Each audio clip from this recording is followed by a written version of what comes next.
Hello, everybody. Welcome to Unexpected Goals. I'm going to preview the Coppa Italia final on Wednesday.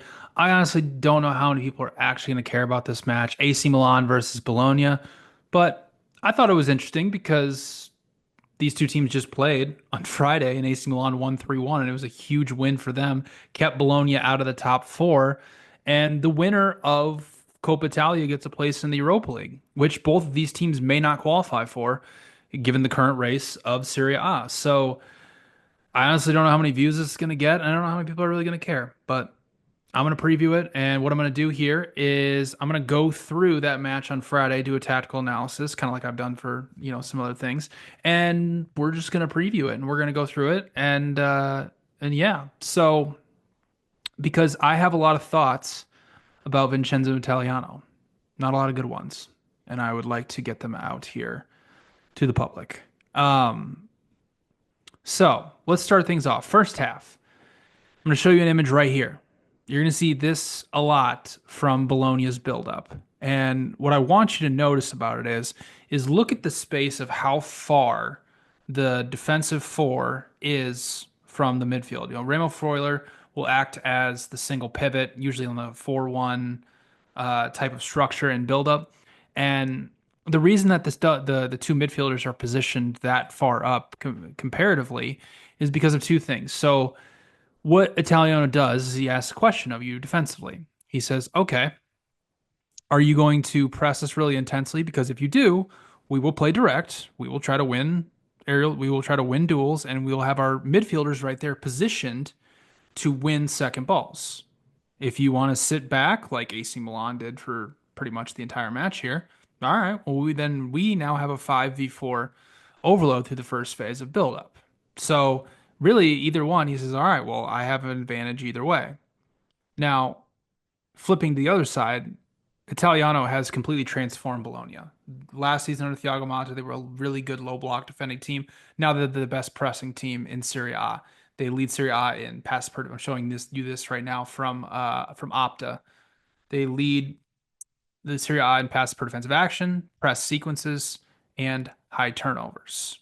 But I also want you to notice that they're not even the top team though in shots ending off of those high turnovers, which is something I'll kind of get to a little bit later. And as you can see here, this is what the man-oriented press looks like, and it's very similar to a lot of teams in Italy.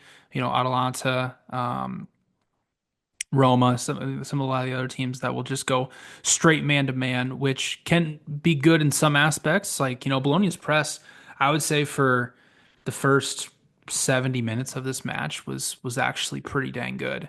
And as you can see here from Mark's stats, they had 8 high turnovers, 2 of them led to shot, 33 danger zone losses from AC Milan. And if you watch the match, AC Milan was really just going long most of the time. They weren't really trying to build out the back, and the times they did try to build out the back, they kind of turned it over. Now, with an aggressive man marking system, though, there are risks involved because if you're going to go straight man to man across the pitch, you are reliant on individual defending. And if one player gets beat, it can just allow them to your opponent to have free runs right at your goal. So here's an example of Pulisic dropped in deep a little bit here, was able to receive the ball, and then he's able to just play his man in behind, and boom, and they just have a free run at it. And you'll see more of this as we get through towards the second half. Conasau has recently switched AC Milan to a 3-4-3. Their last 5 Serie A matches, they've won 4 of those 5. The only loss coming to Atalanta, another man-oriented team. Um, and what it does is it allows them to obviously play 3 center backs and defend effectively in a back 5. Having somebody like Theo Hernandez on the pitch who's just not a great defender at all, having a back 5, you can really help him out on down this, left flank here. But as you can see from the image here, they were kind of defending in a 5-3-2, 5-4-1, one or the other, essentially, throughout this entire match. And they did what you're really supposed to do against Bologna, which is just sit in a low block. And when you defend with 5 guys on the last line, you make it very difficult for Bologna to overload. So as you can see, Bologna loves to push up and get 5, even 6, try to get 6 guys on this last line of defense. But, you know, my criticism of Italiano is just he's very risky, and you'll see that these type of situations as we get later on in the match that they because they push so many guys up, they don't have a really good rest defense and they can get exposed in transition. Um, but they just don't, even with this overload in the last line, they just don't create enough high quality chances. I'll go through at the end, I'll go through all the data surrounding it. But here's an example, right? So what Bologna tries to do, they like to get the ball out wide. They like to get these, like as you can see here, a 3v2 overload on the wide flanks here. They're able to play the ball through, and they're able to get across into Orsolini, who skied it over the bar. But this is really their only route to creating any type of chance. And they don't really have aerial threats in the box. They're third to last in Serie A in aerial duel win rate. So you just kind of see this throughout most of the first half is just like, all right, let's just get the ball out wide and let's just swing in crosses. Now they did complete 5 crosses in this match, like which is a very, very high amount, but none of them really amounted to any type of high quality chance. And as you can see as well, even though Orsolini was able to get a shot off that. I mean, Bologna is still 2v3 in the box. Like they're not they're not overloading the box and really causing AC Milan any trouble. Now, Bologna did take the lead early in the second half, and it was pretty simple. It was just Milan was starting to press a little bit higher and higher out of the mid block, and so that allowed Bologna, like I said earlier, it's one or the other. You want to press us, we'll play direct. If you don't, well, we'll have an overload. So you pressed us, we play direct, and Delinga and Orsolini were isolated 1v1. As you can see, as the ball's being played, Delinga wins a header, flicks it onto Orsolini, who just simply beats his man inside and just slots it into the left hand corner, and then boom, it's 1-0. Now, like I said, Milan really didn't have a lot of success building out of the back. One solution they did find is Reinders, who's an incredible midfielder, incredible box to box midfielder. As you can see here, so if you're going to play against a man-oriented system, well, what's a great way to continue to pull him out of position? Well, it's to pull your midfielders into the back line and maybe even rotate your center backs out and do a lot of position rotations because then you're either going to cause them to switch or you're going to pull guys way out of position. And so as you can see here, Reinders drops into the back line to receive the ball. He plays it to Pulisic and he just runs straight from this back line all the way through, and boom, he's got all of this space that he can run into. The ball, ends up getting played to Felix, and they end up losing it. But I mean, just look at the space he has available to run into. I mean, that's crazy, and the space continued to open up more and more. AC Milan equalized 3 minutes later from that image right there because Bologna, even though they're up 1-0,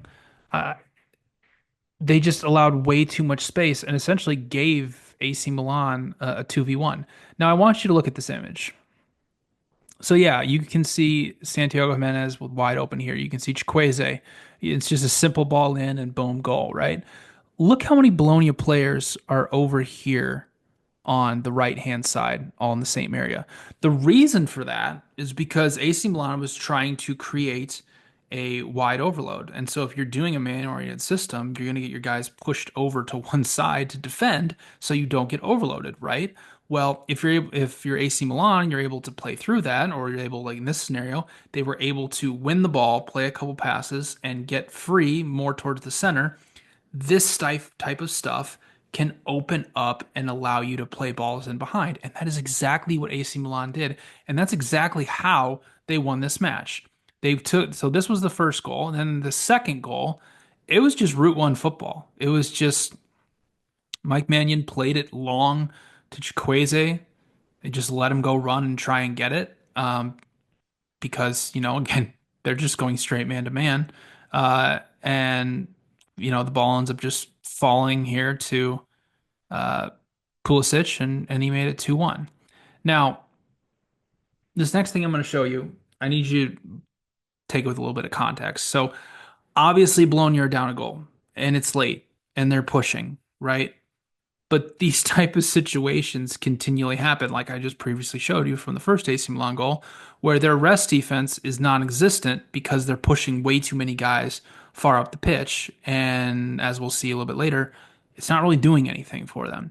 So as you can see, I mean, look at the amount of space. It's just really just one ball, and they can just AC Milan can just play right through the middle and attack them so easily in transition.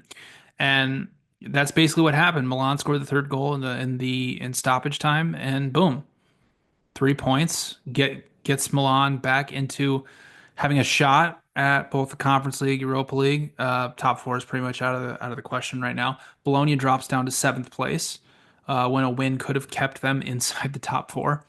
Well, the Serie A, by the way, the Serie A top four race is bonkers. You can check out on my Substack. I have all the European races and my simulations of who's going to qualify for the Champions League. So make sure you check those out. But let's preview this Coppa Italia final because I'll be honest, AC Milan was pretty poor for large stretches of that match.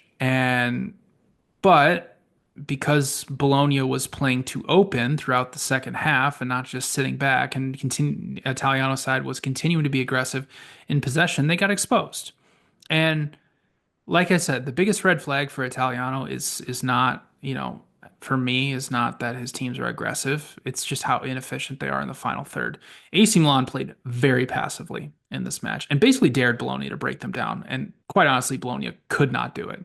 The only avenue they had was to send these early crosses into the box, and they just did not yield any high quality chances because again, they don't really have any aerial threats, and they're not a team that is consistently winning aerial duels. And so, because of this, what often happens is if they're not able to complete those crosses, they're just settling for shots from outside the penalty area or low quality chances. I'm showing you my statistical matrix right now. I mean, you can see towards the bottom right here is Bologna's offensive stats. Second in field tilt, third in expected threat, third in completed cross in the penalty area, but 18th in final third to box entry conversion rate, which measures how many times once you get in the final third are you getting inside the penalty area. Not a high rate. A team that is second in field tilt should not be ninth in box entries. That should never happen. You should definitely be in the top five if you're the second best team in the league in terms of field tilt, even being top three in expected threat. These Italiano teams cannot break down low blocks. They absolutely cannot. His Fiorentina teams couldn't do it. They were the lowest team in Serie A in terms of XG per shot.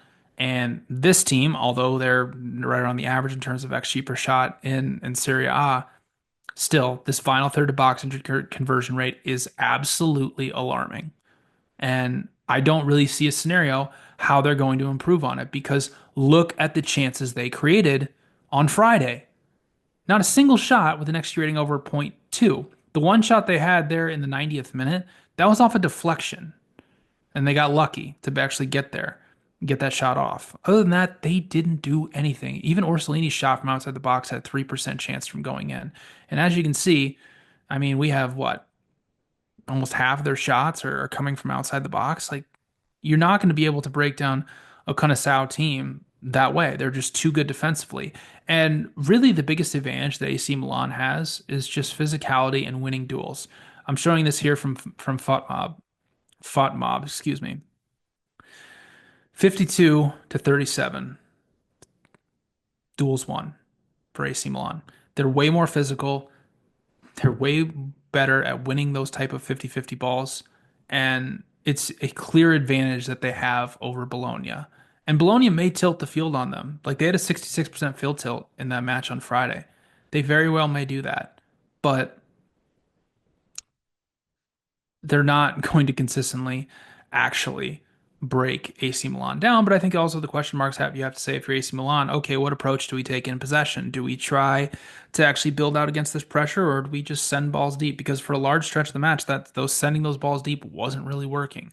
AC Milan honestly weren't creating that many high quality chances until the Santiago Jimenez goal in the 70th minute, I believe it was 72nd, excuse me, minute of this match. So it'll be an interesting Coppa Italia final. Again, a spot in the Europa League is on the line, and both of these teams desperately need that type of security.